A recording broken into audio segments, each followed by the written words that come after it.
नमस्कार मित्रों, Envira school YouTube channel पर आप सभी का स्वागत है। मैं आपका फिजिक्स टीचर प्रेम नैनीवाल और आज से हम शुरू करने जा रहे हैं कक्षा 11 की फिजिक्स यानी कि भौतिक विज्ञान। दोस्तों, आज तक यानी कि कक्षा 10 तक आप विज्ञान के रूप में इसे पढ़ते आए हैं और केवल वहाँ पे सब्जेक्ट हमारा अगर साइंस की बात करें तो वो सब्जेक्ट था हमारा, जैसे कि एक शब्द मैं यहाँ पे लिख रहा हूँ और वो है विज्ञान। और ये जो सब्जेक्ट हमारे कक्षा 10 में चल रहा था, इसमें भौतिक विज्ञान के भी चैप्टर सम्मिलित थे, जीव विज्ञान के भी सम्मिलित थे, पर्यावरण भी थी और रासायनिक विज्ञान भी थी। लेकिन चूंकि अब आपने साइंस सब्जेक्ट चुन लिया है तो अब ये सारे सब्जेक्ट अलग अलग होंगे, यानी कि विज्ञान के जो विभिन्न रूप है उनकी हम चर्चा करेंगे। तो सबसे पहले तो दोस्तों विज्ञान है क्या, ये चीज़ हम देखते हैं। तो जैसे कि हम अगर विज्ञान की बात करें तो नॉर्मल सी बात है कि वो एक लैटिन भाषा के शब्द साइंसिया से बना है और जिसका अर्थ जानना होता है। तो यहाँ विज्ञान को लेकर तो ये बात है ही, लेकिन प्रकृति का जो विभिन्न सारी घटनाएं प्रकृति में होती है, विभिन्न सारे वस्तुओं के स्वरूप जो होते हैं या फिर जो परिवर्तन होते हैं, उन सभी घटनाओं का जो अध्ययन होता है उसे हम फाइनली विज्ञान कहते हैं। यानी कि प्रकृति में होने वाली जितनी भी घटनाएं हैं या प्रकृति का जो अध्ययन है क्रमबद्ध या सुव्यवस्थित जिसे कह लीजिए, उसे हम विज्ञान कहते हैं। और विज्ञान के बहुत सारे स्वरूप आज तक हमने देखे हैं। जैसे कि अगर हम बात करें सबसे पहले तो विज्ञान का एक रूप जो 10th क्लास में सबसे पहला था और वो रहा है जैसे कि जीव विज्ञान। विज्ञान का एक दूसरा रूप जिसे मैं कह देता हूँ जो अपना सब्जेक्ट भौतिक विज्ञान। और दोस्तों भौतिक विज्ञान बहुत मायने भी एग्जाम में रखता है तो इसलिए। और तीसरा अगर मैं आपसे बात करूँ तो रासायनिक विज्ञान, जिससे हम भली भांति परिचित है। और जैसे कि विज्ञान के बहुत सारे रूप होते हैं, मैं सामाजिक विज्ञान भी कह सकता हूँ, ये भी एक प्रकार की विज्ञान है, सामाजिक विज्ञान। या फिर ये कह लीजिए कि राजनीतिक विज्ञान,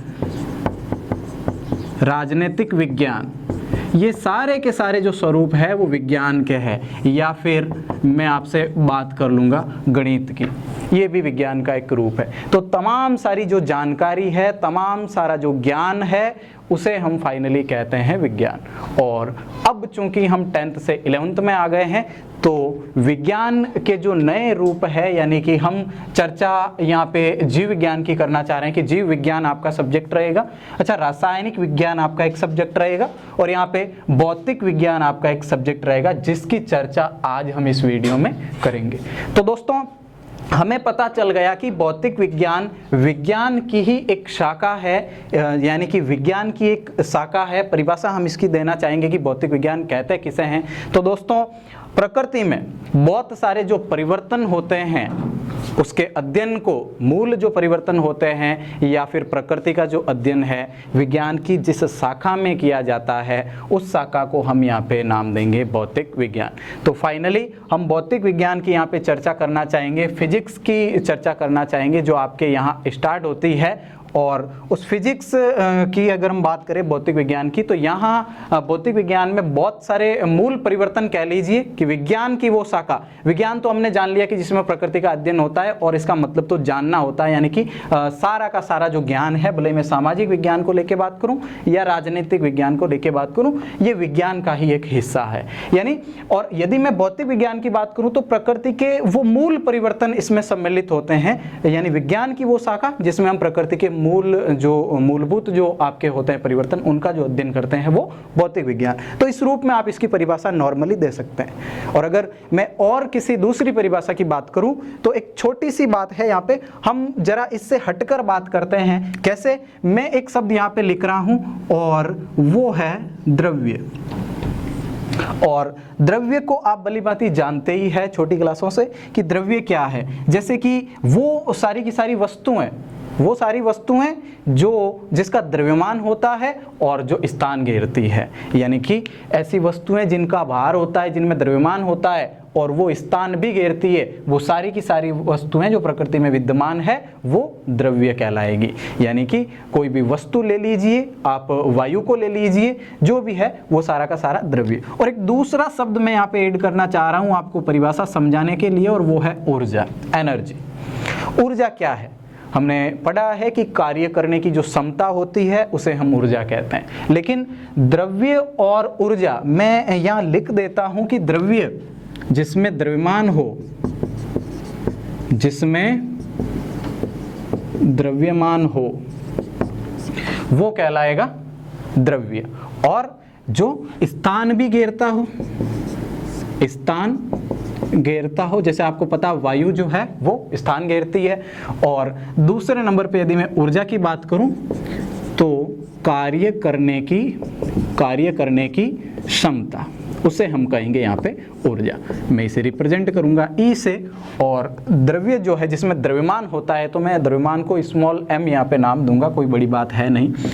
तो एक वैज्ञानिक आते हैं और उनका नाम है आइंस्टीन।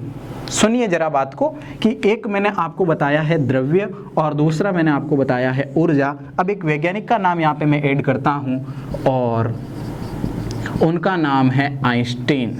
जी हाँ, आइंस्टीन। और आइंस्टीन क्या करते हैं, क्यों मैंने ये नाम लिखा है? आइंस्टीन द्रव्य और ऊर्जा के मध्य संबंध बताते हैं। द्रव्य और ऊर्जा के मध्य एक संबंध बताते हैं और उस संबंध को हम जानते हैं कैसे, E=mc²। बहुत ही प्रख्यात ये संबंध रहा है और आइंस्टीन का ये संबंध हमारे लिए और पूरी फिजिक्स के लिए बहुत ही ज़्यादा महत्वपूर्ण है। और इसीलिए आइंस्टीन सर को भौतिक विज्ञान के फादर भी कहा जाता है। तो आप समझ लीजिए कि हमारी फिजिक्स के जो पापा है वो कौन है? आइंस्टीन सर है। क्यों? इन्होंने एक संबंध दिया E=mc²। और E=mc² की जो समीकरण आप लोग यहाँ पे देख पा रहे हैं, वो समीकरण असल में द्रव्य और ऊर्जा के मध्य संबंध है। यानी अगर मैं ऊर्जा की बात करूं, एनर्जी रिप्रेजेंट E से हम कर रहे हैं, M यहाँ पे द्रव्य या द्रव्यमान को रिप्रेजेंट करता है और C यहाँ पे पड़ा है। तो आप देख रहे हो कि E=mc² यानी कि द्रव्य और ऊर्जा में संबंध। तो यहाँ से भौतिक विज्ञान की एक नई परिभाषा हम दे सकते हैं। किस तरीके से कि एक भौतिक विज्ञान हम कहेंगे कैसे कि विज्ञान की वो शाखा, भौतिक विज्ञान चूंकि विज्ञान की ही शाखा है तो हम ऐसा ही कहेंगे कि विज्ञान की वो शाखा जिसमें द्रव्य और ऊर्जा, एक तो द्रव्य और दूसरा ऊर्जा, इन दोनों के मध्य जो अन्योन्य क्रियाएं होती है, जो अन्योन्य क्रियाएं होती है, उसके अध्ययन को हम लोग यहाँ पे क्या कहेंगे, उसका अध्ययन जिस शाखा में किया जाएगा उसे हम क्या कहेंगे यहाँ पे? भौतिक विज्ञान। तो विज्ञान की वो शाखा जिसमें द्रव्य और ऊर्जा के मध्य जो अन्योन्य क्रियाएं होती है उनका अध्ययन किया जाता है। तो फाइनली हम यहाँ पे समझ गए कि भौतिक विज्ञान क्या है। विज्ञान की वो शाखा, यूं कह लीजिए कि विज्ञान की वो शाखा जिसके अंतर्गत प्रकृति के मूलभूत परिवर्तनों का या नियमों का अध्ययन जिसमें किया जाता हो उसे हम भौतिक विज्ञान कहेंगे। और दूसरा जो कि आइंस्टीन सर के द्वारा हम बताते हैं कैसे कि द्रव्य और ऊर्जा के मध्य जो अन्योन्य क्रियाएं होती हैं उनका अध्ययन विज्ञान की जिस शाखा में किया जाएगा वो शाखा आपकी भौतिक विज्ञान कहलाएगी। तो ये है आपकी फिजिक्स और इसे बहुत अच्छे से भी पढ़ना है। कई बार ये भी लगता है, कुछ स्टूडेंट ऐसा कहते भी है कि सर जो फिजिक्स है वो बहुत ही जटिल विषय है, लेकिन यकीन मानिए ये विषय बहुत ही आसान है। अगर आप थोड़ी सी कोशिश करते हो तो बहुत आसान सा सब्जेक्ट है। और एक बात और आप समझ लीजिए कि फिजिक्स जैसा सब्जेक्ट आपको पढ़ने के लिए और अच्छा सा स्कोर करने के लिए आपको शुरू से ही ध्यान देना होगा।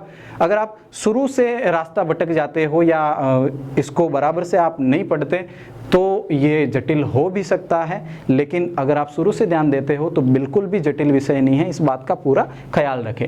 तो अब हम चर्चा करेंगे कि भौतिक विज्ञान जो सब्जेक्ट हमारे हैं उसमें कौन कौन सी यूनिट है, कौन से पार्ट इसके हो सकते हैं भौतिक विज्ञान के।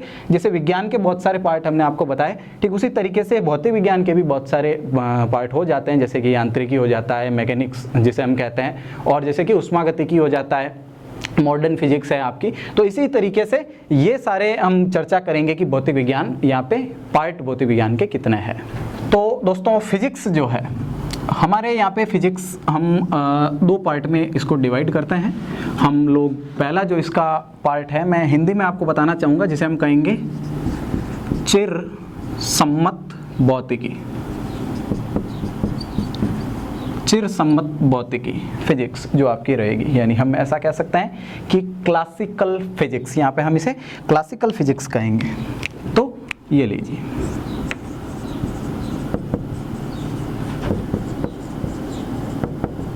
तो ये रहेगी चिरसम्मत भौतिकी। अच्छा, है क्या चिरसम्मत भौतिकी? उससे पहले आप इसका दूसरा पार्ट भी जान लीजिए कि कौन सा है।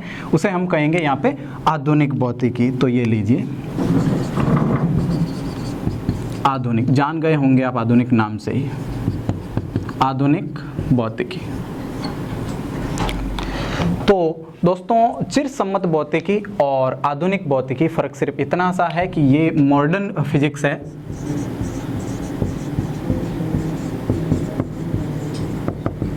मॉडर्न फिजिक्स और क्लासिकल फिजिक्स, यानी कि जो पुरानी जो भौतिक विज्ञान है, हम ऐसा कह सकते हैं कि सन 1900 के पहले की, सन 1900 से पहले की जो भौतिकी है वो हम उसे कहेंगे क्लासिकल फिजिक्स, यानी कि चिरसम्मत भौतिकी। और इसमें बहुत सारे एक्सपेरिमेंट है भी, और वो सारे सन 1900 से पहले के एक्सपेरिमेंट है। और आधुनिक भौतिकी यानी कि मॉडर्न फिजिक्स की यदि मैं बात करूं तो मॉडर्न फिजिक्स सन 1900 से लगाकर, सन 1900 से लगा करके वर्तमान तक जो भी एक्सपेरिमेंट किए गए हैं, जो नियम दिए गए हैं, जो मूल नियम दिए गए हैं, वो सारे के सारे मॉडर्न फिजिक्स के अंदर आते हैं। तो यहाँ क्लासिकल फिजिक्स के भी पार्ट हमारे सिलेबस में है और मॉडर्न फिजिक्स के भी पार्ट है। हालांकि मॉडर्न फिजिक्स तो बहुत सूक्ष्म है, बहुत थोड़ी सी है, इसीलिए हम इसे सूक्ष्म भौतिकी भी कह सकते हैं। इसका एक दूसरा नाम और भी है, वो भी ध्यान रखें, सूक्ष्म भौतिकी।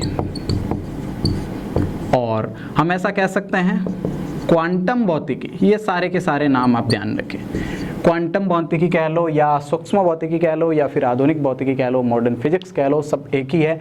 ध्यान रहे कि सन 1900 से वर्तमान तक की जो फिजिक्स है, जो भी एक्सपेरिमेंट किए गए हैं। और चिरसम्मत भौतिकी जब बात करें यहाँ पे, तो क्लासिकल फिजिक्स जैसे कि सन 1900 से पहले की। और ये जो भौतिकी है इसका दूसरा नाम और हो जाता है, जैसे कि स्थूल भौतिकी, स्थूल भौतिकी कहेंगे हम इसे। तो ये रहेगा। अब ये जो चिरसम्मत भौतिकी है, इसके कौन कौन से टॉपिक है, जैसे कितने पार्ट्स हो सकते हैं यदि मैं बात करूं तो पहला जैसे कि एक पार्ट हो सकता है यांत्रिकी, मैकेनिक्स जो इसके अंदर सम्मिलित है।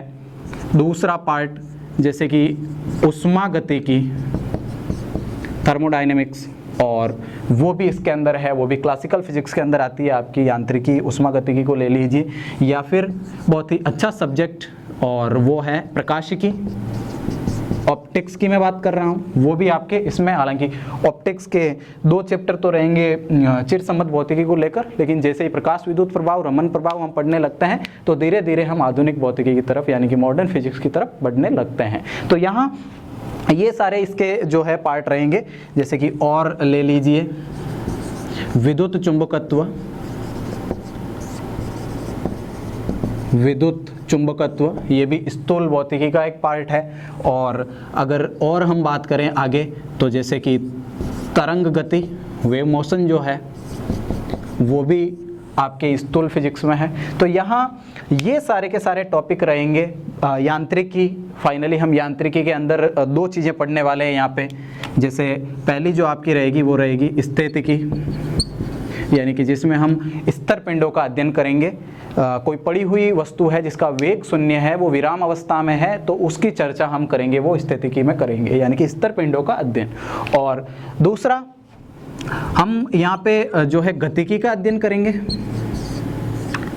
पिंडों को जब गति करवाया जाता है तो वो रहेगा यांत्रिकी को लेकर। अच्छा, उष्मागतिकी में हम यहाँ पे उष्मा को लेकर बात करेंगे। और उष्मा के अलावा जैसे कि जो कृष्णिका जो सिद्धांत है, वो सिद्धांत इसमें पढ़ेंगे। जैसे कि ताप के बारे में जो जानकारी है वो उष्मागतिकी के अंदर हम लेंगे।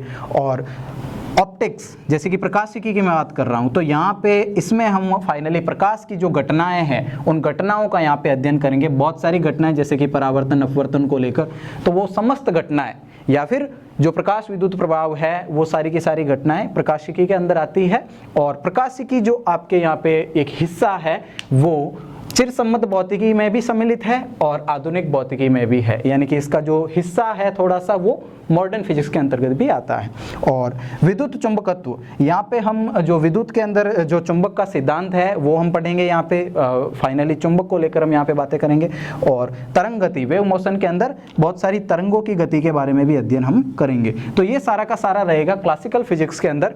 और दूसरी जो आपकी फिजिक्स है, यानी कि मैं मॉडर्न फिजिक्स की बात कर रहा हूँ, उसमें जो तरह तरह के जो पार्ट है, जैसे कि मैं पहले पार्ट की यहाँ पे बात करता हूँ, और वो आपका है न्यूक्लियर फिजिक्स, यानी कि नाभिकीय भौतिकी। नाभिकीय भौतिकी, नाभिकों के बारे में जो अध्ययन होगा वो, और काफ़ी सारा तो हालांकि नहीं है, लेकिन एक सूक्ष्म सा पार्ट इसका हम कह सकते हैं वो इसके अंदर सम्मिलित है।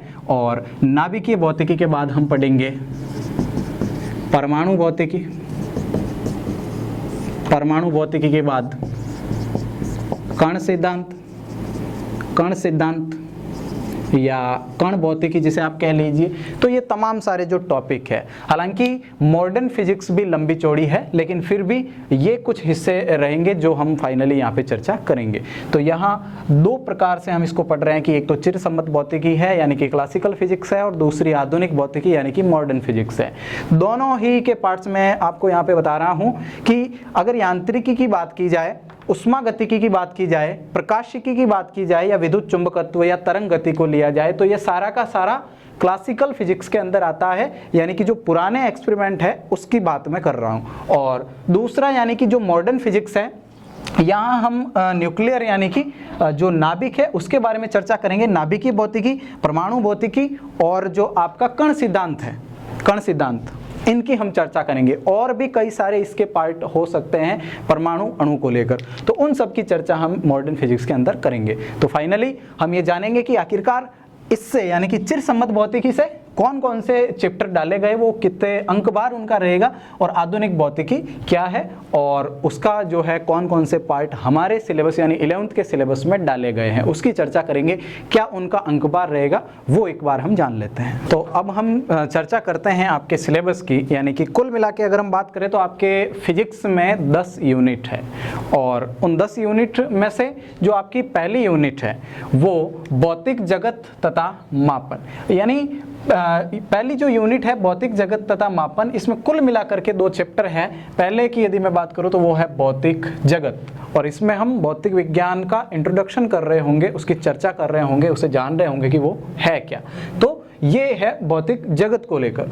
और दूसरा जो इसके अंदर चैप्टर है, पहले जो भौतिक जगत है ये वाला चैप्टर, इसमें से कोई सवाल तो अक्सर नहीं पूछे जाते हैं, लेकिन बेसिक आपको पता होना इसलिए ज़रूरी है क्योंकि 10th क्लास के बाद अब आप फिजिक्स एक नए सब्जेक्ट में प्रवेश ऐसा मान लीजिए कर रहे हैं, तो भौतिक जगत इसलिए जानना आपको ज़रूरी रहेगा। लेकिन दूसरा जो आपका अध्याय है मात्रक एवं मापन, इसमें अगर हम बात करें तो सवाल पूछे जाते हैं मात्रक को लेकर, अच्छा मापन की जो विधियां हैं उनको लेकर सवाल पूछे जाते हैं, और इसलिए ये जो पहली यूनिट है वो आपके कुल मिला के 3 नंबर की है मेन एग्जाम में। और दूसरा शुद्ध गतिकी, दूसरी जो यूनिट है शुद्ध गतिकी की अगर हम बात करें तो 2 चैप्टर इसके भी है, सरल रेखा में गति, और जो चौथा चैप्टर है वो है समतल में गति, यानी कि गति का यहाँ पे हम अध्ययन कर रहे होंगे, जो कि कुल मिलाकर के मेन एग्जाम में 10 नंबर की पूछी जाती है। और उसके बाद यहाँ गति के नियम, जो तीसरी आपकी यूनिट है, गति के नियम आप पढ़ते आए हैं, जैसे कि गति का प्रथम नियम, दूसरा नियम, और वो गति के नियम चैप्टर 5 जिसकी मैं बात कर रहा हूँ, और कुल मिलाकर के अंकबार है इसका भी आपके 10, तो ये रहेगा 10 नंबर का। और चौथी यूनिट कार्य, ऊर्जा और शक्ति, यानी कि वर्क पावर और एनर्जी, और ये कुल मिलाकर के ये 6 नंबर का चैप्टर है आपके छठवा। और उसके बाद जो 5वीं यूनिट है यानी कणों के निकाय और घूर्णी गति, इसमें भी एक ही चैप्टर है और उसका नाम भी यही है कि कणों के निकाय और घूर्णी गति, घूर्णन गति के बारे में अध्ययन कर रहे होंगे, जो कि एग्जाम में 6 नंबर का है। और उसके बाद 6वीं जो यूनिट है वो है गुरुत्वाकर्षण यहाँ हम ग्रेविटी को लेकर बात कर रहे होंगे, जो कि 8वें चैप्टर के रूप में आपके सिलेबस में है और वो एग्ज़ाम में 5 नंबर की पूछी जाती है। यहाँ अगर हम बात करें तो कुल मिला के आपके जो फिजिक्स का जो पेपर है वो कुल मिला के यहाँ पे 100 नंबर होता है और यहाँ से जो 70 नंबर है वो रिटन है और 30 नंबर का आपके कुल मिला के प्रैक्टिकल होता है, जिसमें वाइवा, रिकॉर्ड इत्यादि सम्मिलित है। तो कुल मिलाकर के 70 नंबर का मेन एग्जाम में पेपर होगा, जो कि इन यूनिटों के रूप में होगा। अच्छा, 6वीं के बाद 7वीं, 8वीं, 9वीं और 10वीं और भी यूनिट है जिसकी हम चर्चा करेंगे। तो अब जो आपकी अगली जो यूनिट है वो है 7वीं, स्थूल द्रव्य के गुण। ये यूनिट और इस यूनिट में कुल मिलाकर के 3 चैप्टर है, यानी कि आपका जो 9वां चैप्टर है वो 10वां चैप्टर और 11वां चैप्टर। ठोसों के यांत्रिक गुण, यहाँ हम ये जो सॉलिड्स हैं इनके बारे में पढ़ रहे होंगे, तरलों के यांत्रिक गुण और उसके बाद द्रव्य के तापीय गुण भी इसी के अंदर हम पढ़ रहे होंगे। और कुल मिलाकर के मेन एग्जाम में ये जो यूनिट है यानी कि तीनों चैप्टर जो है वो 10 नंबर के सवाल यहाँ से आपको पूछे जाएंगे।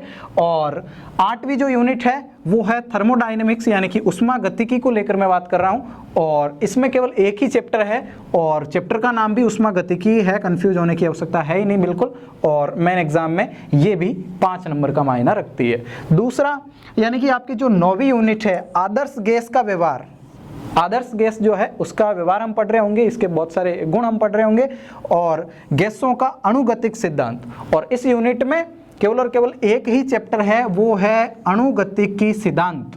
और अणुगतिकी सिद्धांत भी मेन एग्जाम में 5 नंबर के सवाल यहाँ से पूछे जाएंगे। और 10वीं और लास्ट जो आपके यूनिट है 11th क्लास में फिजिक्स में, वो है दोलन तथा तरंगे। कुल मिलाकर के जो आपका जो चैप्टर है यानी कि 14वां जो चैप्टर है दोलन, वो हम यहाँ पे पढ़ रहे होंगे। ये 13वां है और ये 14वां चैप्टर दोलन हम पढ़ रहे होंगे यहाँ पे, और 15वां चैप्टर तरंगों का जो अध्ययन यहाँ पे कर रहे होंगे। और दोनों ही चैप्टर यानी 14वां और 15वें चैप्टर की यदि मैं बात करूँ तो वो कुल मिलाकर के यहाँ पे 10 नंबर का मेन एग्जाम में सवाल यहाँ से पूछा जाएगा। वैसे मैंने आपको बोला कि पेपर जो होगा वो 70 नंबर का होगा मेन एग्जाम का और 30 नंबर आपके प्रैक्टिकल के होंगे, बाकायदा प्रैक्टिकल करवाए जाएंगे। और आपके प्रैक्टिकल के 30 नंबर जो है उन्हीं में सम्मिलित है, जैसे कि वाइवा जो होगा, जैसे कि आप रिकॉर्ड जो बनाते हो और जो प्रैक्टिकल आप लैब में करते हो, तो उसी तरीके से आपका ये फिजिक्स चलेगा। और जैसा कि मैंने आपको बताया कि पहली यूनिट भौतिक जगत, जैसा कि भौतिक जगत पहला जो चैप्टर है आपका, ठीक है ना, तो उसमें कुल मिला के हम पूरा बेसिक, वैसे पूरी यूनिट ही बेसिक को लेकर है, लेकिन भौतिक जगत में हम फिजिक्स को जानेंगे जैसे कि आज हमने जाना। तो भौतिक जगत ये पढ़ेंगे और उसके बाद हम मात्रक और मापन, बहुत सारी विमाएं, चाहे मात्रक हो, वैज्ञानिकों के नाम को लेकर जो बातें हैं, सिद्धांतों को लेकर, वो सारी चर्चा उसमें करेंगे जो बेसिक रहेगा। और आपके कुल मिलाकर के वो 3 नंबर का एग्जाम में पूछा जाता है। तो पहले हम वो करेंगे और उसके बाद कंटिन्यू हम यहाँ से ये जो है कर रहे होंगे कंटिन्यू। तो कुल मिलाकर के अगर आप हमारे चैनल पे नए हैं तो चैनल को सब्सक्राइब कीजिए, शेयर कीजिए, ताकि हमें भी एक ऊर्जा मिलती रहे, जैसे कि फिजिक्स में ऊर्जा तो पढ़ते रहें। धन्यवाद।